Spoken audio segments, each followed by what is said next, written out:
Country gravy is a staple of Appalachian cooking. You can feed a whole family with some butter, milk, and flour. You can use any kind of fat you like. You can use lard, grease, oil, baking grease. However, I am out of baking grease, so we're going to use butter, and it all works the exact same way. You first start out by making a simple roux. You're going to cook this butter until it gets nice and bubbly, and then you're going to add in some flour by equal weight. I'm making just a small portion, so I am going to use just 2 tablespoons of butter, 30 grams, and to that I'm going to add in 3 tablespoons of flour or 30 grams.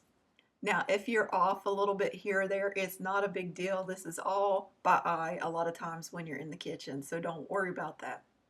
You just want to cook this butter or your grease until it's nice and bubbly.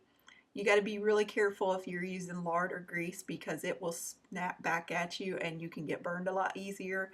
I personally like to make this with butter a lot of times because it's just more forgiving. And it really just depends on what you're looking for. If you're wanting country biscuits and gravy, I recommend making some sausage and then using the grease from the sausage to make your gravy.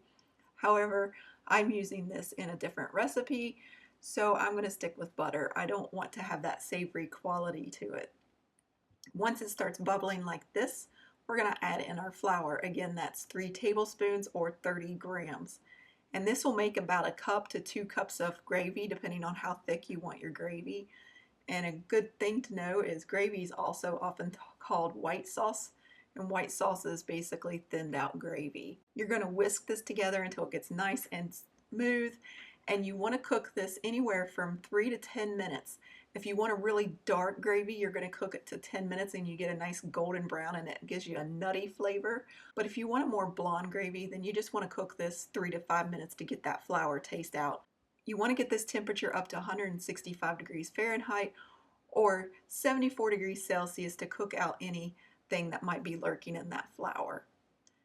Next, we're going to add in just a little bit of milk at a time, and we're going to stir this vigorously so we don't get any lumps in our gravy. There's nothing worse than lumpy gravy.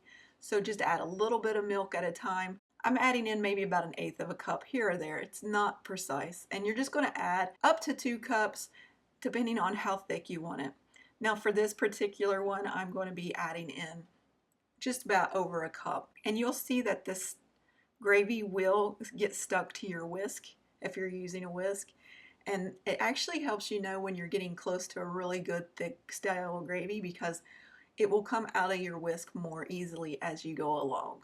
And as you see, I'm just adding a little bit at a time. Why you add just a little bit at a time is if you add too much at once, it'll just be all lumpy and it won't incorporate well. This just allows it to really saturate that flour and cooks out that flour taste a little bit more.